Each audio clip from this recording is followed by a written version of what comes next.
దేవుని దృష్టిలోనూ మనుషుని దృష్టిలోనూ మంచి జీవితం అంటే దేవుని వల్ల మనుషుని వల్ల ఒక వ్యక్తి దయ పొందాలి.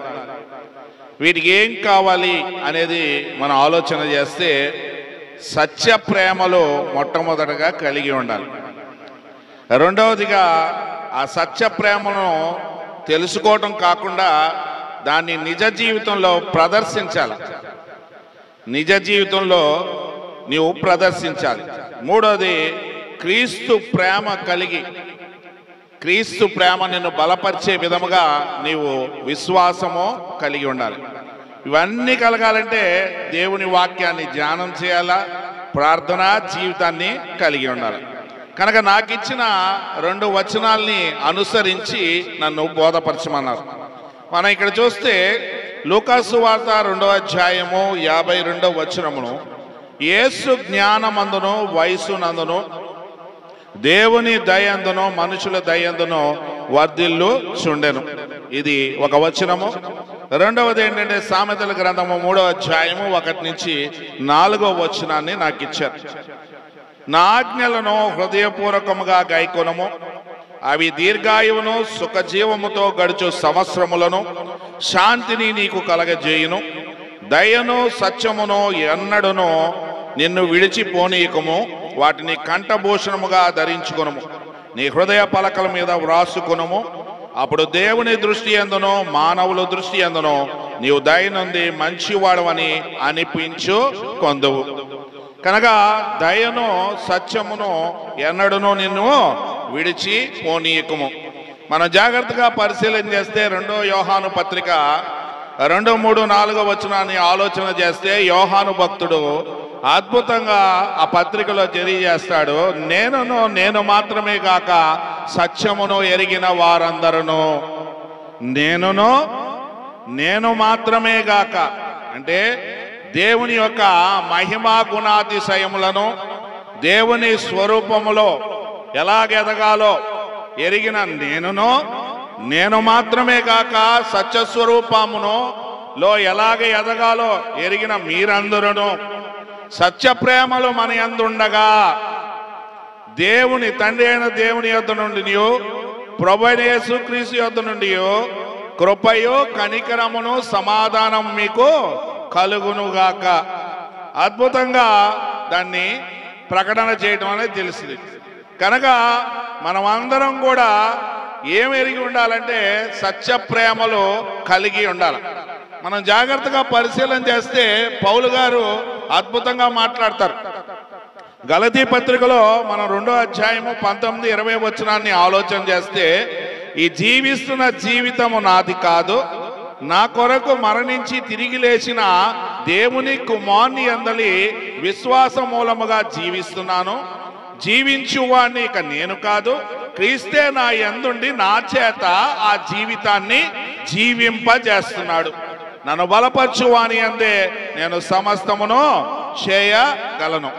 2వ కొరింథీ పత్రిక 5వ అధ్యాయము 14వ వచనం నుంచి పౌలు గారు ఇంకొక స్టేట్మెంట్ ఇవ్వడం అనేది మనం చూస్తాం.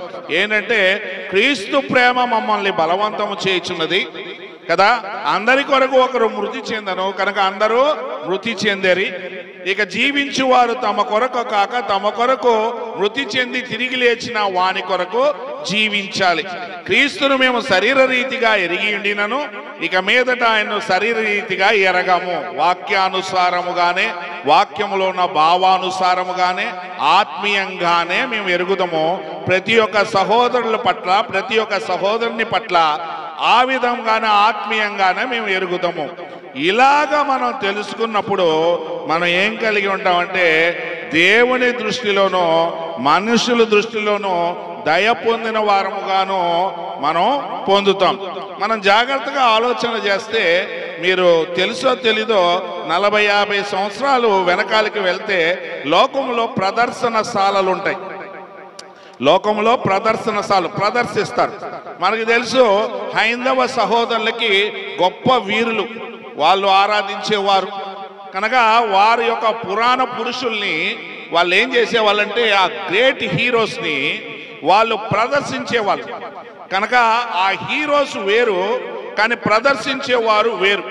కానీ ఇక్కడికి వచ్చేసరికి ఈ సత్య ప్రేమలు కలిగిన వ్యక్తి క్రీస్తుని ధరించుకొని క్రీస్తుని ప్రదర్శించాల. అందుకనే పాత ధర్మం వచ్చి రిటర్న్ కోడ్, కొత్త నిబంధన వచ్చేసరికి living code. You have to live.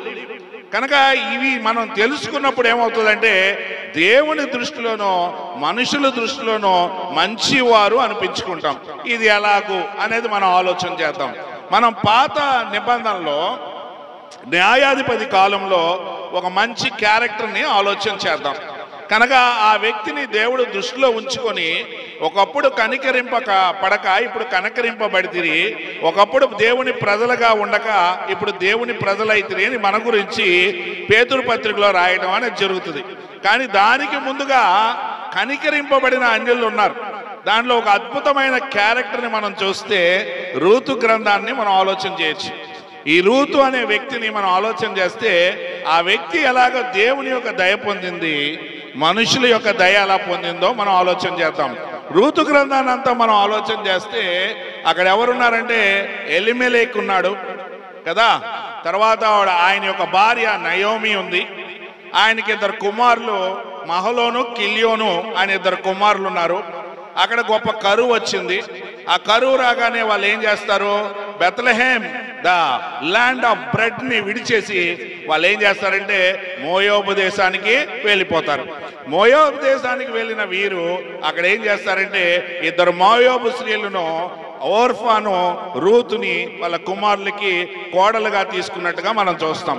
మొట్టమొదట చనిపోయిన వ్యక్తి ఏంటంటే మనకి బాగా తెలుసు, ఎలిమెలెకు చనిపోతాడు. 10 సంవత్సరాలు కాపురం చేసిన తర్వాత 2 కొడుకులు కూడా చనిపోవడం అనేది మనం చూస్తాం. ఇది చనిపోయిన తర్వాత మోయాబు దేశంలో ఉన్న నయోమికి ఒక వార్త వస్తుంది. ఏమిటా వార్త అంటే దేవుడు యెరూషలేంని లేదా ఇజ్రాయెల్ని దర్శించాడు. కనుక అక్కడ ఏమొచ్చిందంటే వర్షము కలిగింది, ఆహారము సమృద్ధిగా ఉంది. కనుక ఇప్పుడు సమస్తాన్ని కోల్పోయిన ఈ నయోమి కదా, మధురమైన నయోమి, చేదుగా అనిపించుకున్న నయోమి ఇప్పుడు ఎవరి దగ్గరికి వెళ్ళాలనుకుంది, తన దేశానికి వెళ్ళిపోవాలనుకుంది. ఈ దేశానికి వెళ్ళిపోయే ముందు తన 2 కోడల్ని పిలిచి ఏమని చెప్తుందంటే, చనిపోయిన వారి ఎడల నా ఎడల మీ 2 దయ కలిగి ఉన్నారు. అంటే 2 కోడలు ఎలాంటి వాళ్ళంట, దయ కలిగిన వ్యక్తులుగా మనం ఆలోచన చేస్తున్నాం. కనుక వీరిద్దరికి ఏం చెప్తుంది ఆవిడ, అమ్మా నేను నా యొక్క దేశానికి వెళ్ళిపోతున్నాను, ఇప్పుడు నేను వృద్ధాప్యంలో ఉన్నాను, కనుక నేను మళ్ళా వివాహం చేసుకుని కుమారులకు కానీ మీకు ఇచ్చే స్థితి కాదు.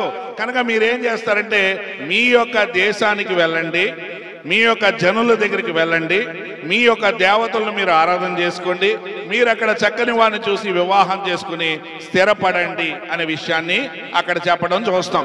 కనుక ఇక్కడ జాగ్రత్తగా మనం ఆలోచన చేస్తే వీరిరువురు కూడా ఎలాగున్నారంటే, ఓర్ఫా ఏం చేసిందంటే అత్తను ముద్దు పెట్టుకుంది, రూత్ ఏం చేసిందంటే ఆవిడ్ని హత్తుకుంది. ఇక్కడ ఓర్ఫా అత్తను విడిచి వెళ్ళిపోద్ది. ఎవరి దగ్గరికి వెళ్ళిపోయింది, వారి యొక్క జనుల దగ్గరికి, వారి యొక్క దేవతల దగ్గరికి వెళ్ళిపోయింది. ఇప్పుడు వీరు వివాహం చేసుకున్న తర్వాత వీరు ఎవరి కుటుంబంలో పెరగబడ్డారు అంటే వీరి యొక్క నయోమి కుటుంబంలో పెరిగినప్పుడు దేవుని యొక్క ధర్మశాస్త్రం గురించి, దేవుని యొక్క అద్భుతమైన యెహోవా దేవుని గురించి, ఆయన అద్భుతాల గురించి, ఆయన ధర్మాన్ని గురించి బాగా బోధ ఎరిగిన వారు. కానీ వీరి మనసుల్లో వీళ్ళ హృదయాన్ని మనం ఆలోచన చేస్తే ఎవరు లేరంటే ఓర్ఫా హృదయంలో దేవుడు లేడు, కానీ రూతు హృదయంలో మటుకు అద్భుతమైన దేవుడు ఉన్నాడు. కనుక ఇక్కడ ఏం కావాలి, దేవుని యొక్క దయ పొందాలంటే విశ్వాసం అనేది చాలా ప్రాముఖ్యమైన విషయం. కనుక హృదయం నిండిన దాన్ని బట్టి నోరు మాట్లాడుతుంది. కనుక ఆవిడ అద్భుతంగా నయోమి ఏం చెప్తుందంటే, నీ తోటి కోడలను చూడు, చక్కగా వారి యొక్క జనుల దగ్గరికి, వారి యొక్క దేవుడి దగ్గరికి వెళ్ళిపోయింది, నీవు కూడా వెళ్ళిపో అంటే ఆవిడ మాట్లాడుతున్న మాటలు మనం ఆలోచన చేస్తే అద్భుతమైన విషయాలు అక్కడ బయటపడతాయి. ఏమని చెప్తుంది, నీవు ఆ మాట అనవద్దు, నీ జనమే నా జనము, నీ దేవుడే నా దేవుడు, నువ్వెక్కడ మరణిస్తావో నేను అక్కడే మరణిస్తాను, నువ్వెక్కడ పాతి పెడతావో నేను అక్కడే పాతి పెట్టబడతాను, మరణము తప్పితే నన్ను ఏది కూడా వేరుపరచదు. అంటే యాక్సెప్టెన్స్ ఏమిటి ఇక్కడ బాగా చూస్తే, అత్తను యాక్సెప్ట్ చేయటం కంటే ఆ జనమును యాక్సెప్ట్ చేయటం, ఆ దేవుణ్ణి యాక్సెప్ట్ చేయటం, ఆయన యొక్క ధర్మాన్ని యాక్సెప్ట్ చేయటం, అద్భుతమైన దేవుణ్ణి కలిగి నేను జీవించాలి, ఆ ప్రజలతో నేను ఉండాలి అని మాట్లాడటం. హృదయమును అంతరింద్రియములను పరిశీలించే నీతి గల దేవుడు ప్రతి మానవుడి యొక్క హృదయాన్ని, ఆలోచనని, తలంపుల్ని, ఊహలను పరిశీలన చేస్తాడు. నీ తలంపు పుట్టక మునుపే నువ్వెవరో ఆయనకు తెలుసు. కనుక దేవుని యొక్క దయ పొందాలంటే అద్భుతమైన విశ్వాసాన్ని కలిగి ఉండాలి. కనుక జాగ్రత్తగా దేవుని వాక్యాన్ని వారి అత్త, వాళ్ళ మామ, వాళ్ళ భర్తలు చెప్తుంటే విని ఉంటది, చక్కగా దాంట్లో పెంపారుతుంది, సత్య ప్రేమలు కలిగిన అద్భుతమైన వ్యక్తిగా మనకు కలుగుతుంది. కనుక వీరు ప్రయాణమై ఎప్పుడైతే ఈ యొక్క రూతు హృదయము, మనస్సు స్థిరపడింది అని నయోమికి అర్థమైంది. ఏ విషయంలో స్థిరపడింది? ఆ జనుల విషయంలో, ఆ దేవుడి విషయంలో, ఆ ప్రజలతో మమైకమై ఆ దేవుణ్ణి ఆరాధించే విషయంలో కోడలు మనసు స్థిరపడింది అని తెలియగానే ఆవిడ వాళ్ళ కోడలను తీసుకొని ప్రయాణం అవుతుంది. ప్రయాణం అయిన తర్వాత ఇక్కడ అద్భుతమైన విషయం, దేవుని యొక్క రూపకల్పం అంతా మనం చూస్తే దేవుడు ఆ వ్యక్తి మీద ఎంత దయ కలిగి ఉన్నాడో ఇక్కడ నయోమికి తెలీదు, రూతుకి తెలీదు, కానీ ఎవరికి తెలుసంట? దేవుడికి తెలుసు. ముందే నీకు చేసేస్తాడు. నీ హృదయంలో విశ్వసించి నువ్వు నోటితో ఒప్పుకుంటే నీకు రక్షణ కలుగుతుంది. ఆయన దేవుడు అని ప్రకటన చేస్తే నీకు విడుదల వస్తుంది. నీతిమంతులారా యెహోవాను బట్టి విశ్వాసను చేయడి, ఈయనేమి దేవుడని ప్రకటన చేయడని కీర్తనకారుడు చెప్తాడు. ఆయనే దేవుడని ప్రకటన చేయాలా. ఎప్పుడైతే చేస్తామో ఆయన దృష్టి మన మీద ఉంటుంది. మన దృష్టి ఎప్పుడు ఆయన మీద ఉంటుందో ఆయన దృష్టి మన మీద ఉంటుంది. 2వ అధ్యాయంలోకి వచ్చేసరికి మనం జాగ్రత్తగా పరిశీలన చేస్తే అక్కడ ఒక అద్భుతమైన క్యారెక్టర్ బోయోజు కనపడతాడు. ఈయన ఎలాంటి వాడు? ఈయన చాలా ఐశ్వర్యవంతుడు, అంటే ఒక జమీందారీ పొజిషన్ లో ఉన్న వ్యక్తి. ఆయన దగ్గర చాలా పనివారు ఉంటారు. కనుక ఇప్పుడు ఈవిడకి బాగా దేవుని వాక్యం తెలుసు రూతుకి. ఇప్పుడు ఇవేం చేయాలా? ఈవిడ పొజిషన్ ని, స్టేటస్ ని మీరు చూస్తే ఒక బెగ్గర్ స్టేటస్ లో ఉంది. ఎలాంటి స్టేటస్ అంది? అడుక్కునే స్థితిలో ఉంది. వారికి ఏ ఐశ్వర్యం లేదు.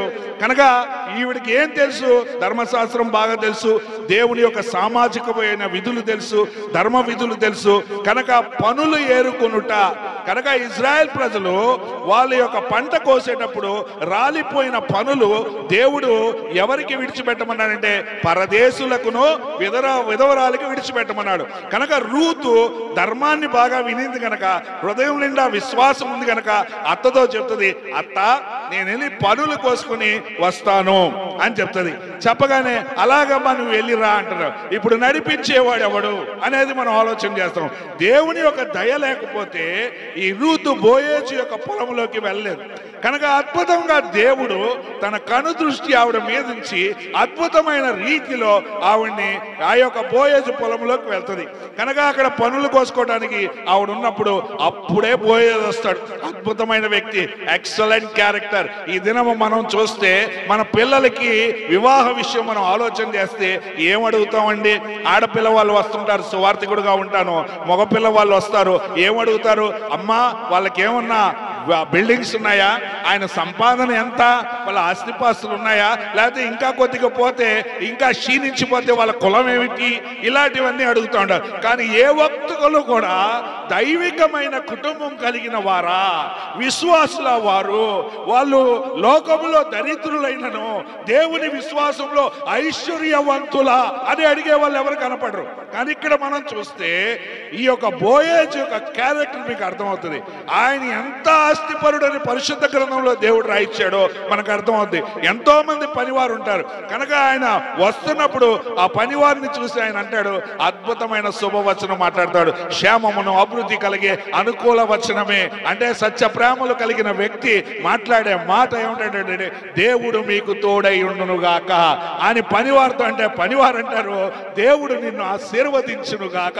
అంటే ఉత్తర ప్రత్యుత్తరాలు ఎలాగుంటాయో మనం మాట్లాడుతున్నప్పుడు ఎలాంటి మాటలు వస్తాయి, మనం ఎవరితో మాట్లాడుతున్నాం, ఏ ఆత్మ కలిగి ఉన్నాం, దేవుని వాక్యం సమృద్ధిగా ఉన్నప్పుడు దేవుని మాటలే మాట్లాడుతాం తప్పితే లోకపు మాటలు మనం మాట్లాడం. లోకపు మాటలు మాట్లాడుతున్నాం అంటే దేవుని ఆత్మ లేని వారుగానే లౌకిక ఆత్మ కలిగి ఉంటాం. కనుక ఏ ఆత్మ ఏదో పరీక్షించి తెలుసుకోవాలా. నేను మాట్లాడుతున్న వ్యక్తితో, సాంగత్యం చేస్తున్న వ్యక్తితో, సహవాసం చేసే వ్యక్తితో నా యొక్క అభివృద్ధి ఎలాగున్నది అని ఆలోచన చేయాలి. కనుక ఇక్కడికి వచ్చేసరికి అక్కడ బోయేజు చూస్తాడు, ఆ చిన్నది పని చేస్తుంటాడు. ఉంటుంది. ఈ చిన్నది ఎవరు అంటే అక్కడ పనివారి మీద సూపర్విజన్ గా ఒక వ్యక్తిని పెడతారు. ఆ వ్యక్తిని పిలిచి అడగానే ఆ వ్యక్తి గడగడ ఆయన ఆవిడ యొక్క పాత జీవితాన్ని చెప్తాడు. ఇప్పుడు ఎవరు దయ పొందింది? మొట్టమొదట దేవుని దయ పొందింది. రెండోది ఇజ్రాయెల్ ప్రజలు ఆ బెత్లెహేం ప్రాంతంలో ఉన్న ప్రజలందరి దగ్గర ఆవిడ దయ పొంది, పనివాడి దగ్గర దయ పొందింది. అప్పుడు అక్కడ అద్భుతమైన సంభాషణను మనం ఆలోచన చేద్దాం. కనుక రూతు గ్రంథము 2వ అధ్యాయము ఒకసారి ఆలోచన చేద్దామండి. 2వ అధ్యాయము 7వ వచనం. ఆమె, నేను కోయివారు వెనుకన పనుల మధ్యన ఏరుకొని కూర్చుకొనుటకు దయచేసి నాకు సెలవిమ్మని అడిగాను. ఆమె వచ్చి ఉదయం మొదలుకొని ఇది వరకు ఏరుకొని చుండాను. కొంతసేపు మాత్రం ఆమె ఇంట కూర్చుండెనని వాడు చెప్పాను. అప్పుడు బోయేజు 8వ వచనం చూడండి సంభాషణ. రూతుతో, నా కుమారి, నా మాట వినుము. ఇక్కడ వ్యక్తి ఏం చూస్తున్నాడు? బోయేజు రూతులో ఉన్న విశ్వాసాన్ని చూస్తున్నాడు. రూతులో ఉన్న అద్భుతమైన క్యారెక్టర్, దైవికమైన character is different. This is the divine character, the divine nature. కనుక డివైన్ క్యారెక్టర్ ని ఎవరు తెలుసుకున్నారు అంటే బోయేజ్ తెలుసుకున్నాడు.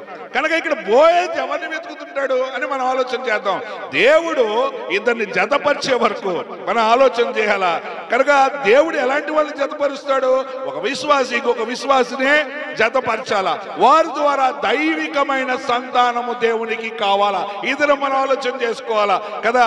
మనకి మలాకి గ్రంథము 2వ అధ్యాయము 15-16 వచనంలో అంటాడు, దైవికమైన సంతానము కొరకే కదా నేను వివాహాన్ని సిద్ధపరిచాను అనేది మనం ఆలోచన చేయాలి. దేవునికి ఒక డివైన్ చిల్డ్రన్ కావాలా. దేవుని యొక్క ఆలోచన, దేవుని యొక్క ఉద్దేశం ఒక వ్యక్తి మీద దయ కలిగి ఉండటానికి అనేక ఆలోచనలు ఉంటాయి. దీంట్లో ఈ రీతిని కలపడానికి గల కారణాన్ని మనం ఆలోచన చేద్దాం. కనుక ఇక్కడ చూస్తే 8వ వచనం. అప్పుడు బోయేజు రూతుతో, నా కుమారి, నా మాట వినుము. వేరొక పొలములో ఏరుకొనుటకు పోవద్దు, దీనిని విడిచిపోవద్దు. ఇచ్చట నా పనికత్తుల యొక్క నిలకడగా ఉండుము. అంటే ఏం ఆలోచన చేశాడు? ఒక దైవికమైన వ్యక్తికి నేను సహాయం చేస్తే నాకేం వస్తుంది? నాకు ఆశీర్వాదం వస్తుంది. కనుక అద్భుతంగా క్యారెక్టర్ విన్నాడు. కనుక రూతుకి సహాయం చేయాల. రూతులో ధనాన్ని చూడలేదండి. రూతులో ఏం చేశాడు? విశ్వాసంలో ఉన్న ఐశ్వర్యాన్ని, తన దేవుణ్ణి ఎత్తిపట్టి ఆ దేవుణ్ణి మహిమపరిచి ఆ దేవుణ్ణి గణపరిచి హృదయం నిండా దేవుణ్ణి కలిగి తన దేశానికి, తన దేవతల దగ్గరికి వెళ్లకుండా తన దేవుని దగ్గరికే వచ్చింది. అంటే అద్భుతమైన క్యారెక్టర్ కలిగిన వ్యక్తి. ఓ హోప్ లేదు, మాకు ఏమీ లేదు, వాళ్ళ అత్తతో వచ్చిందంటే ఎలాగుంది? ఈ దినం మనం చూస్తే మనకు అన్ని ఆధారాలు ఉంటాయి, కానీ మనం దైవికమైన మనుషుల్ని వెతుక్కోం. దైవికమైన మనుషులు అవసరం లేదు.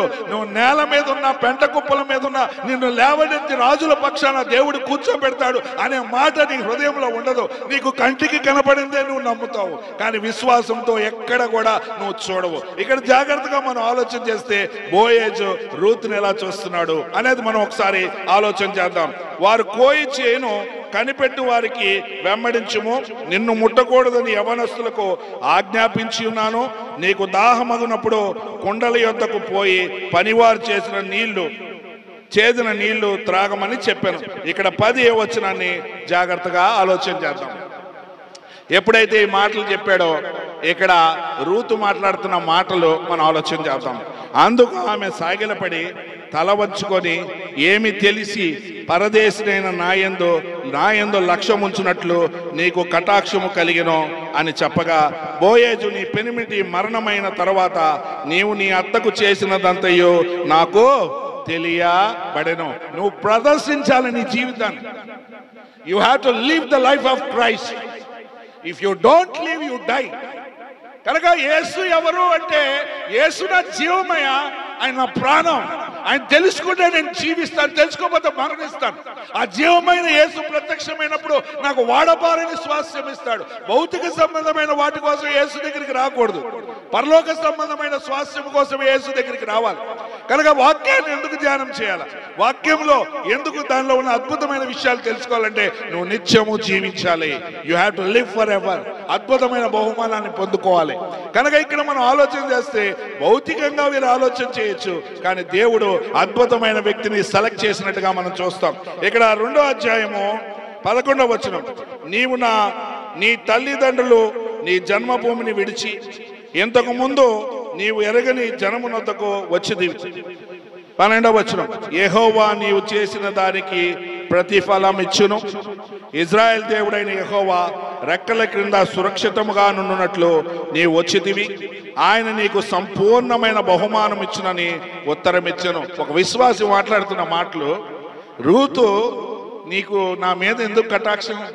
నీ పనికత్తల్లో ఒకదాన్ని కాదే, నేను పనివారిలో కూడా నేను సమానం కాదే, పనులు ఏరుకుంటే ఇంటికి వెళ్తే భోజనం వస్తుంది, చాలా పేదరాలనే, నా మీద నీకెందుకయ్యా కటాక్షం అంటే, నీ అత్తకు నువ్వు చేసిన దానిని నా దేవుడైన యెహోవా నామమును ఎత్తుపట్టుకున్న దాన్ని బట్టి, నీ జనులొద్దు, నీ జనులే నా జనులు, నీ దేవుడే నా దేవుడని పలికిన దానిని బట్టి నీ యొక్క అంతరంగ సౌందర్యం ఏంటో నాకు తెలిసింది. నువ్వు అద్భుతమైన వ్యక్తివి రూతు అని చెప్పకనే ఇక్కడ మాట్లాడటం అనేది జరుగుతుంది.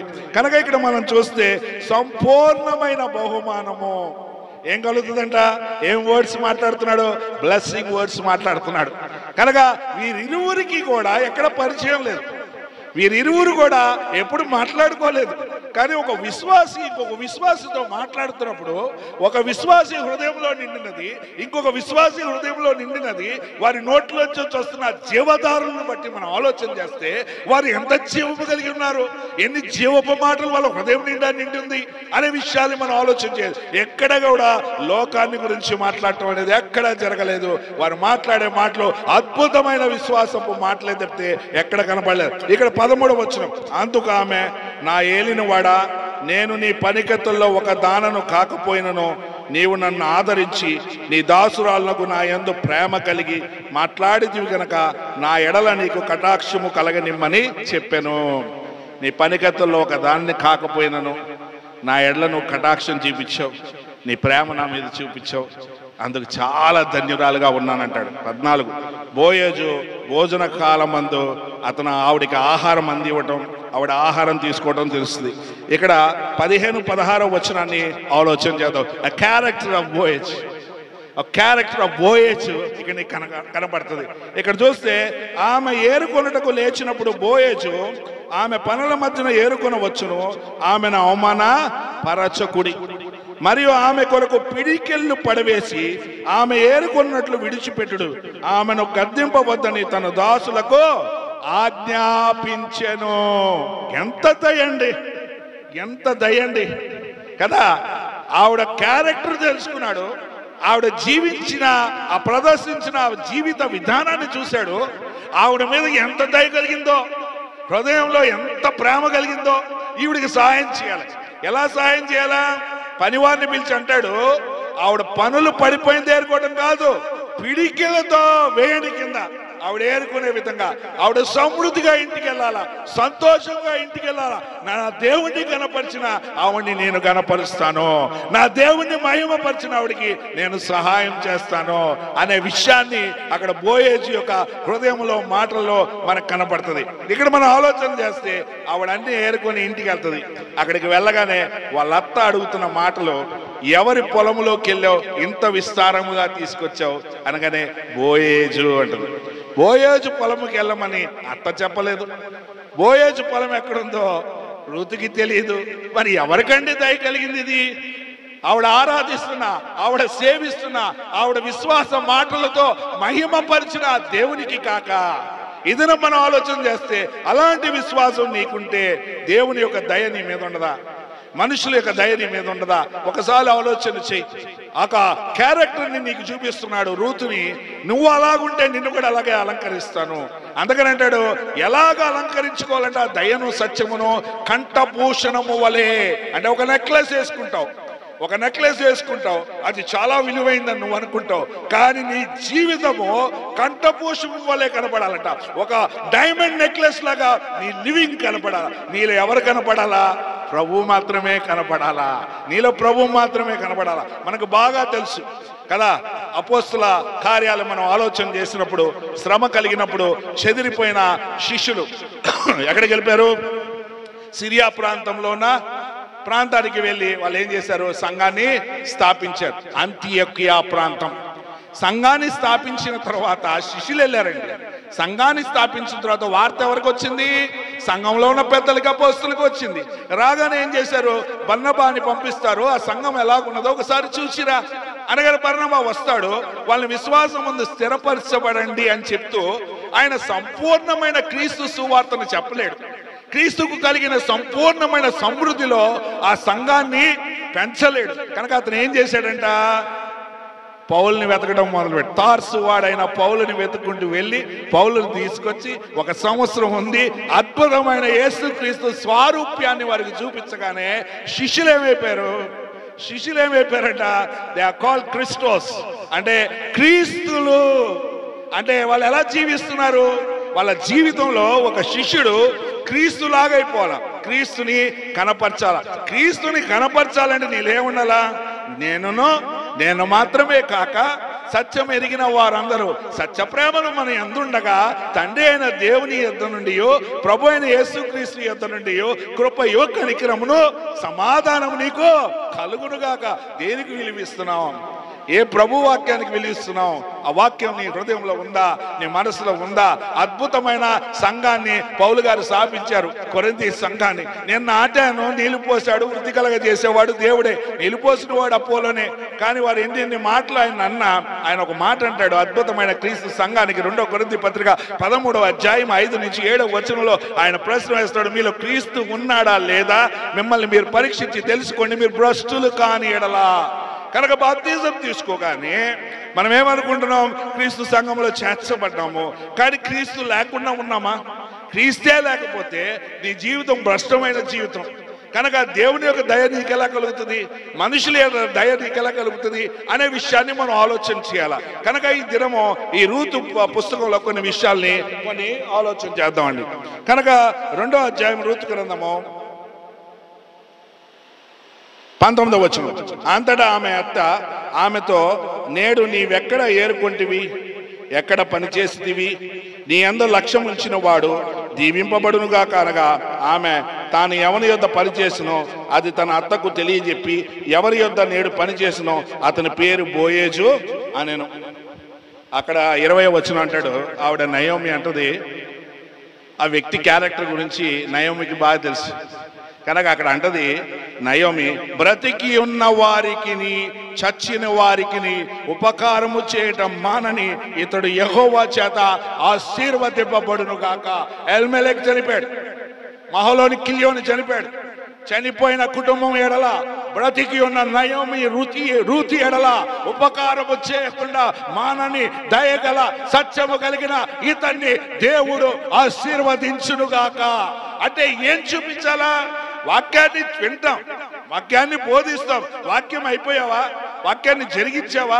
వాక్యం జరిగించినప్పుడు నీలో ఎలా ఉంటుంది? దేవుని యొక్క దయ, దేవుని యొక్క సత్యము. దేవుని దయ సత్యము లేకుండా ఉంటున్నావు నువ్వు. దేవుని దయ సత్యము లేని వ్యక్తి నిరాకారము. ఆదికాండంలో మనం చూసుకుంటే 1వ అధ్యాయంలో 2వ వచనంలో భూమిని చూశాడట, నిరాకారముగాను శూన్యముగాను ఉండేను అంటున్నాడు. 2వ కొరింథీ పత్రిక 4వ అధ్యాయము 4 నుంచి 6వ వచనంలో అక్కడ మాట్లాడతాడు. చీకటిలోంచి వెలుగు ప్రకాశించును గాక అని పలికిన దేవుడే నా హృదయంలో ఉన్న చీకటిని పారద్రోలి ఆ యేసు క్రీస్తు అనే దేవుని స్వరూపాన్ని నా హృదయంలో ప్రకాశించినప్పుడు అప్పుడు నన్ను గురించి కాదు నేను ప్రకటన చేస్తుంది, దేవుని యొక్క స్వరూపాన్ని ప్రకటన చేస్తున్నాను, దేవుని యొక్క గుణ లక్షణాన్ని ప్రకటన చేస్తున్నాను. ఈ మంటి ఘటములో దేవుని మహిమతో నిండబడి ఉన్నది. అలాగున్నావా? అలా దయగలిగి ఉన్నావా? ఎవరైనా వెళ్తే సహాయం చేస్తున్నామా? ఈ భూమి మీద నువ్వేమి కూర్చుకున్నా ఏమి పనికిరాదు. ఈ భూమి మీద ఏం కూర్చుకున్నా ఏం పనికిరాదు. కనుక యేసు ప్రభు ఈ భూమి మీద అన్నాడు, పరలోకమందు నీ ధనాన్ని కూర్చుకోండి. పరలోకంలో కూర్చుకోవాలి, భూమి మీద కాదు. నువ్వెంత సంపాదించినా నీ చర్చ్ కోసం సంపాదించాలా, నువ్వెంత సంపాదించినా బైబిల్ కాలేజ్ కోసం సంపాదించాలా, దేవుని పరిచయం కోసం సంపాదించాలా. అప్పుడు నీ హృదయం నిండా దేవుడు ఉంటాడు, దేవుని హృదయంలో నువ్వు ఉంటావు. దేవుని హృదయంలో నువ్వు ఉంటే దేవుని యొక్క దయ, మనుషుల యొక్క దయ నువ్వు పొందుకుంటావు. కనుక ఇక్కడ ఎవరున్నారు? బోయేజును మనం చూస్తే బోయోజు ఎలాంటి వ్యక్తి అంట? చనిపోయిన వారి ఎడల, బ్రతికి ఉన్న వారి ఎడల మేలు ఉపకారము చేస్తున్న ఇతన్ని దేవుడు ఆశీర్వదించును గాక. ఆయన దయ పొందాలంటే ఇలా ఉండాలండి. మనం అలాంటి జీవితాన్ని మనం జీవించాలి. ఈ భూమిని విడిచిపెడతాం, మన గురించి 4 మాటలు మాట్లాడుకోవాలా. ఆయన బ్రతికున్నప్పుడు ఇవి చేశాడు అవి చేశాడని మాట్లాడుకోవాలా. నీవు నీ కుటుంబం కోసం కాదు, ప్రభు కోసం ఏమైనా చేస్తున్నావా అనేది. కానుకలు ఇస్తాం, ఆరాధన చేస్తాం, వెళ్ళిపోవటం కాదు, అది అందరూ చేస్తారు. అంతకంటే నువ్వు ఎక్కువ చేయగలవా అనేది నువ్వు ఆలోచన చేసుకోవాలి. కనుక ఇక్కడ మనం జాగ్రత్తగా పరిశీలన చేస్తే వీళ్ళు అద్భుతంగా 21వ వచనంలో మోయాబురాలైన రూతు అంతేకాదు అత్త, అంతేకాదు చనిపోయిన వారి ఎడల, బతికిన వారి ఎడల అతను సహాయం చేయటమే కాదత్త, ఈ పని, ఈ పొలము పంట కోత ముగించే వరకు నువ్వు ఇంకొక పొలములో అడుగు పెట్టకూడదు. ఈ పొలములోనే నువ్వు పని చేయాలా. నువ్వు అద్భుతమైన క్యారెక్టర్ కలిగిన దేవుడు, దేవుని యొక్క దయ కలిగిన దానివి. నువ్వు ఊరికినే ఇక్కడికి రాలా, యెహోవా యొక్క రెక్కల చాటున వచ్చావు. నువ్వు, నీకు పూర్ణ బహుమానం ఇస్తాడు. నువ్వెవరో నాకు తెలిసిపోయింది. నువ్వు అద్భుతమైన స్పిరిచువల్ పర్సన్వి కనుక నువ్వు ఎక్కడికి వెళ్ళకూడదు, నా పొలంలోనే నువ్వు పని చేయాలా. మనం బాగా ఆలోచన చేస్తే మనకు బాగా తెలుసు. 3వ అధ్యాయంలోకి వచ్చేసరికి ఏం జరుగుతుంది కనుక ఆవిడ్ని విడిపించగలిగిన వాడు బోయోజు. కనుక రాత్రిపూట ఆయన పని చేసుకుని పడుకున్నప్పుడు ఆయన కాళ్ళ మీద గుడ్డ వేసుకుని ఉంటాడు. నయోమి చక్కగా రూతుకి చెప్తుంది. ఆయన నిద్రపోయిన తర్వాత గుడ్డ తీసి ఆయన కాళ్ళ మీద తల పెట్టుకొని పడుకో. ఆయన లేచి అడుగుతాడు, అప్పుడు నువ్వు చెప్పు, నా తల మీద నీ కొంగు కప్పు అని చెప్తుంది. చెప్పగానే ఆయన అంటాడండి, అక్కడ ఆ విషయాన్ని ఆలోచన చేస్తే బోయోజు అంటాడు, నీ ఇంత ఐశ్వర్యవంతుణ్ణి, నా పనికత్తల్లో ఒకదాని కూడా నువ్వు పనికిరావు, నీవు నా భార్య అవుతావా, నీకు నేను కొంగు కప్పాలా అని అంటాం. మనలో ఎవరైనా అలా అనలేని వాళ్ళు ఉన్నారా? ఈ దినాన మిమ్మల్ని మీరు పరిశీలన చేసుకోండి. కానీ ఆయన ఏమంటాడు, మీరు ఆలోచన చేయండి, ఇంతకు ముందు కంటే నీ యొక్క ప్రవర్తన, నీ అంతరంగ సౌందర్యము ఇప్పుడు ఇంకా బాగుందంటాడు. ఏముంది? యవ్వనస్తుల్ని చూసుకోలేదు, నీకంటే పెద్ద వయసు వాడిని నన్ను చూసుకున్నావు అంటే నీ కనులు ఎలా ఉన్నాయి, ఎంత పవిత్రంగా ఉన్నాయో, నీ హృదయం ఎంత పరిశుద్ధంగా ఉన్నదో అని ఎంత ఆవిని పొగుడతాడో. వాళ్ళిద్దరి సంభాషణ మీరు ఆలోచిస్తే, ఒక విశ్వాసుల యొక్క సంభాషణ, ఒక ప్రార్థన పనుల యొక్క సంభాషణ, దేవుని వాక్యాన్ని ధ్యానం చేసే వాళ్ళ సంభాషణ అలాగుంటుంది. కనుక వివాహం జరిగిపోయిన తర్వాత మీరు 4వ అధ్యాయము 15వ వచనాన్ని ఒకసారి జాగ్రత్తగా చదివితే, వారికి కుమారుడు కలగగానే అక్కడ దీవిస్తున్న మాటలు, నిన్ను ప్రేమించి 7 కుమారుల కంటే నీకెక్కువగా నీ కోడలు ఇంత చేశాను, ఇతన్ని కనెను, క్షమించాలి, నిన్ను ప్రేమించి 7 కుమారుల కంటే నీకెక్కువగా నున్న నీ కోడలు ఇతన్ని కనెను, ఇతడు నీ ప్రాణము నోతార్చి ముసలితనమున నీకు పోషకుడుగని నీ నయముతో చెప్పాను. నిన్ను ప్రేమించి 7 కుమారుల కంటే, ఎవరు మాట్లాడుతున్నారు? ఇజ్రాయేలీలో ఉన్న ప్రజలు, బెత్లెహేములో ఉన్న ప్రజలు నయోమితో మాట్లాడుతున్నారు. ఎవరి గురించి మాట్లాడుతున్నారు? రూతు గురించి మాట్లాడుతున్నారు. సీ ద టెస్టిమోనీ, ఎంత అద్భుతమైన క్యారెక్టర్ గురించి మాట్లాడతారు. ఈరోజు ఏమింటాం? అత్త కోడలు అనింది, కోడ అత్తలు అంది, మా కోడలే వద్దండి, మా అత్తే వద్దండి. బ్రదర్, మీరు ఎలాగ సెటిల్ చేయండి. ఈ అత్తలో వాక్యం ఉండదు, కోడల్లో వాక్యం ఉండదు. బోధకుడు వాక్యం చెప్తాడు, వాక్యానికి మనసులో చోటు ఉండదు. నీ మనసులో దేవునికి చోటు లేనప్పుడు ఏం చేస్తావు? రోమాపత్రిక 1వ అధ్యాయం 28 నుంచి 31వ వచనంలో ఉన్నవే చేస్తావు. చెయ్యరాని కార్యములు చేయుటకు దేవుడు నిన్ను భ్రష్ట మనసుకు అప్పచెప్తాడు. కనుక అత్త కోడలు ఎవరికైనా పక్కన వాళ్ళకి చెప్తుంటే పక్కన వాళ్ళు ఏం చెప్తారు? అంత చేసిందా మీ అత్త, ఇంత చేసిందా నీ కోడలు అని ఎవరు మాట్లాడతారు? వాక్యం లేని వారు మాట్లాడుతూ ఉంటారు. అందుకని అంటాడు, ఇది మరణానికి తగిన శిక్షని ఎరిగి ఉండి ఇలాంటి కార్యములు చేస్తున్న వారితో సంతోషముగా సమ్మతిస్తారంట. వీరెవరంటే శరీరం యొక్కయో మనసు యొక్కయో కోరికలు తీర్చుకునేవారు. వీరి మీద దేవుని దయ ఎక్కడైనా ఉంటుందండి? మనుషుల యొక్క దయ ఉంటుందండి? నీ సౌందర్యం ఎలా ఉండాలా? దేవుని దయ పొందాలంటే, మనుషుల దయ పొందాలంటే రూతుని 100 సార్లు చదువు, నీకు అర్థమవుతుంది. బోయోజుని చూడు, నీకు అర్థమవుతుంది. అప్పుడు నువ్వు అడుగుతావు, దైవికమైన కుటుంబంలోంచి మంచి విశ్వాసిని మాకు కావాలి, మాకు ధనం వద్దండి, మాకు ఆస్తిపాస్తులు వస్తున్నాడే. క్రీస్తు ఉన్నాడా? క్రీస్తు ఉంటే మాకు కావాలి. క్రీస్తు ఉంటే సమస్తం ఉంటుంది. క్రీస్తు లేకపోతే ఏమి లేదండి. ఈరోజు కుటుంబాలు అందరూ విచ్చలవిడి అయిపోతున్నారు, విడిపోతున్నారు, డైవర్స్ తీసుకుంటున్నారంటే క్రైస్తవులు అని చెప్పకండి. కారణం ఏంటంటే క్రీస్తు లేని జీవితాలు జీవిస్తున్నారు. ఏదైనా మనం జాగ్రత్తగా ఆలోచన చేస్తే ఇంకొక వ్యక్తిని గురించి మనం ఆలోచన చేద్దాం. దానియేలు గ్రంథము 6వ అధ్యాయంలో అద్భుతమైన క్యారెక్టర్ మనకు కనబడుతుంది. ఆయన దానియేలు. దర్యావేషు కాలంలో అతను దర్యావేషు దగ్గర దయ పొందిన వ్యక్తి. ఇతను ఎవరంట? మంచి ప్రార్థనాపరుడు, దేవుని వాక్యాన్ని ధ్యానం చేసే వ్యక్తి. కానీ అక్కడ ఏమైపోయింది? దయ పొందాడు కనుక దర్యావేషు తన సంస్థానంలో 124 మంది అధిపతులను పెట్టి వారి మీద 3 విచారణకర్తలుగా ఉంచి న్యాయమును విచారించి రాజుకి నష్టము కలగకుండా చూసే బాధ్యతను, ప్రథమ బాధ్యతను దావీదుకి అప్పచెప్పినట్టు, దానియేలుకి అప్పచెప్పినట్టుగా చూస్తున్నాం. ఎప్పుడైతే దానియేలుకి ఇది అప్పచెప్పారో ఈ 124 మందికి ఏమొచ్చేసిందంట? ద్వేషం వచ్చేసింది, అసూయ వచ్చేసింది, ఏర్ష వచ్చేసింది. చాలా న్యాయవంతుడు, ఎక్కడ కూడా డబ్బులు కొట్టేయడానికి వీల్లేదు. అద్భుతంగా రాజుకు నష్టం కలగకుండా చేసే వ్యక్తి, ప్రార్థనాపరుడు. అప్పుడు వాళ్ళు ఏం చేశారు? ఒక చట్టాన్ని రాజు చేత ప్రేరేపించి, రాజా 30 రోజుల వరకు నిన్ను తప్పితే ఏ దేవుని దగ్గర కానీ ఏ మనుషుని దగ్గర కానీ ఏ మనవి చేయకూడదు, ప్రార్థన చేయకూడదు అని ఒక శాసనాన్ని చేయి, ఒక చట్టాన్ని చేసి దాన్ని స్థిరపరిచి మాదీయుల యొక్క పార్సీయుల యొక్క చట్ట ప్రకారము ఇలాగా ఈ యొక్క చట్టాన్ని ధిక్కరించిన వాడిని సింహపు గృహలో వేయాలి అని ఎందుకు చేశారు? దానియేలు ముమ్మారు దేవునికి ప్రార్థన చేయవాడు. దానియేలు అతి శ్రేష్టమైన జ్ఞానము కలిగిన వాడు. దానియేలు దేవుని యెడల భయభక్తులు కలిగిన వ్యక్తి. ఉదయకాలము, మధ్యాహ్నము, సాయంకాలం ప్రార్థనలో ఉండే వ్యక్తి కనుక ఈ చట్టము తెలియగానే దానియేలుకు భయం వచ్చిందా? ఎక్కడా భయపడలేదు. మనం జాగ్రత్తగా చూస్తే కీర్తన 119వ కీర్తన 23వ వచనం, అధికారులు నాకు విరోధముగా సభ తీర్చి మాట్లాడుకొందరు, నీ సేవకుడు నీ కట్టడలను ధ్యానించుచుండును. అధికారులు ఏం చేస్తారంట? నాకు విరోధముగా సభ తీర్చి మాట్లాడుకుంటారు. అధికారులందరూ సభ తీర్చారట. మాట్లాడుకుంటే సేవకుడు ఏం చేస్తున్నాడంట? నీ కట్టడలను ధ్యానం చేస్తున్నాడు.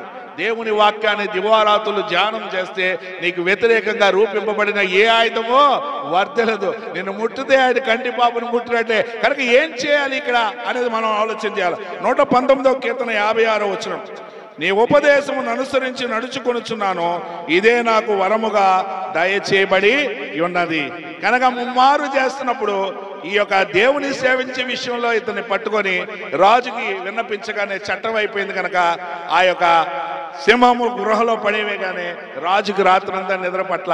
రాజుకి ఆయన మీద చాలా దయ ఉంది. చాలా దేవుని సేవించేవాడు, భక్తిపరుడు, ప్రార్థనాపరుడు. కనుక రాజు ఉదయం వెళ్ళి అంటాడు, నీ దేవుని సేవకుడైన దానియేలు, నిత్యము నీ దేవుని సేవిస్తున్నావు కదా, నీ దేవుడు నిన్ను రక్షించాడా సింహపు నోటి నుండి అంటే?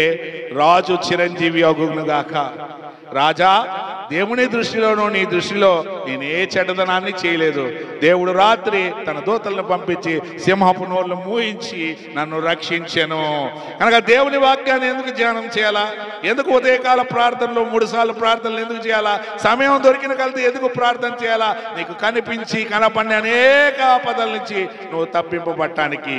కనుక దేవుని దయ, మనుషుల దయ పొందాలంటే నువ్వు ప్రార్థనా పరుడుగా ఉండాలా, వాక్యాన్ని ధ్యానం చేయాలా, సత్యప్రేమలు కలిగి ఉండాలా, సత్య జీవితాన్ని కలిగి ఉండాలా.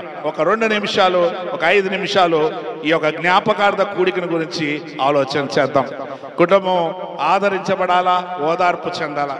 ఏదైనా మనం ఆలోచన చేస్తే రోమాపత్రిక 8వ అధ్యాయాన్ని 5 నిమిషాలు నాకు సమయం అండి దయచేసి. రోమాపత్రిక 8వ అధ్యాయము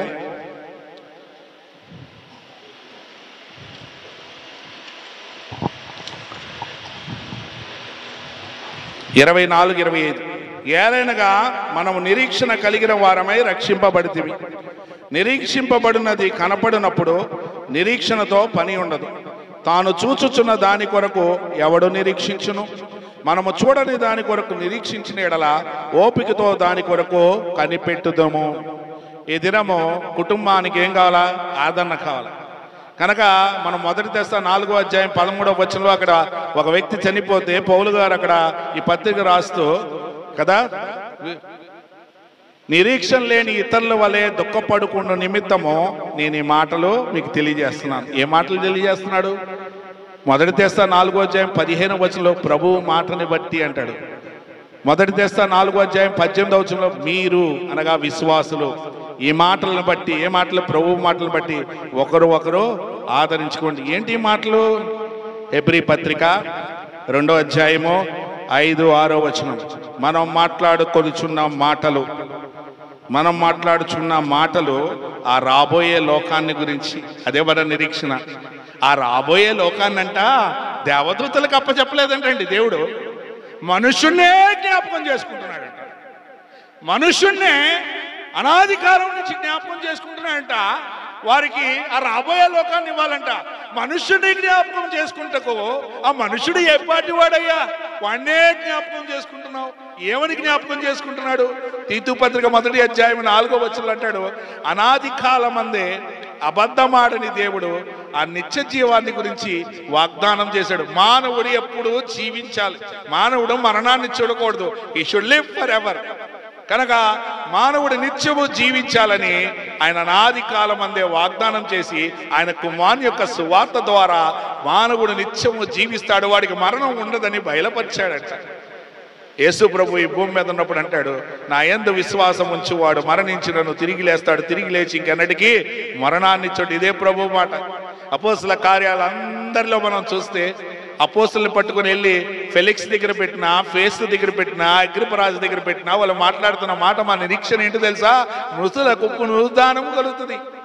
అందుకని అక్కడ ఫేస్ అంటాడు అగ్రిపరాజుతో, చనిపోయిన ఒక యేసు బ్రతికి ఉన్నాడని ప్రకటన చేస్తున్నాడు ఈ పౌలు. ఇతని మీద ఉన్న దోషం ఇది.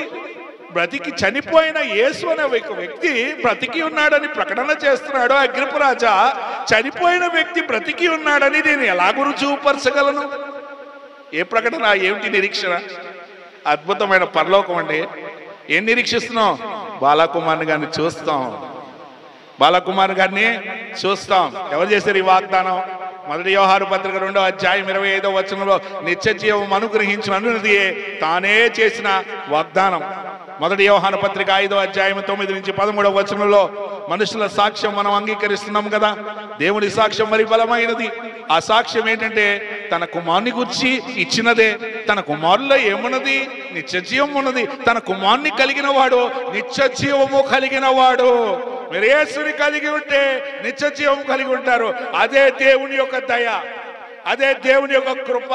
నువ్వు నిద్రిస్తే తిరిగి లేస్తావు, తిరిగి లేచి ఇంకెన్నటికీ మరణించవు. నువ్వు నిత్యము జీవించాలనేది దేవుని యొక్క ఉద్దేశము, దేవుని యొక్క ఆలోచన. అంతకంటే ఇంకేమన్నా ఉందండి దేవుని దగ్గర నుంచి దయ? అందుకని అంటాడు, ఆ రాబోయే లోకాన్ని గురించి మనం మాట్లాడుకుంటున్న సంగతులు, ఆ రాబోయే లోకాన్ని గురించి, ఆ పరలోకమును గురించి, ఆ నిత్య జీవాన్ని గురించి అది దేవదూతలకు ఆయన అప్పచెప్పలేదు. మనుషున్నే జ్ఞాపకం చేసుకుంటున్నావు, నన్నే జ్ఞాపకం చేసుకుంటున్నావు. నన్ను జ్ఞాపకం చేసుకుంటకు నేను ఏ పార్టీ వాడినయ్యా?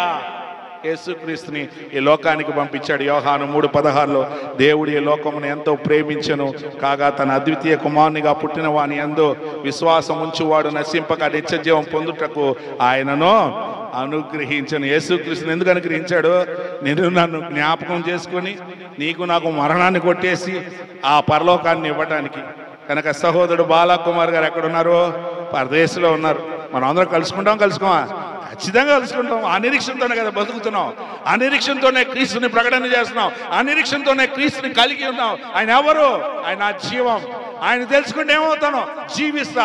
తెలుసుకోకపోతే మరణిస్తా.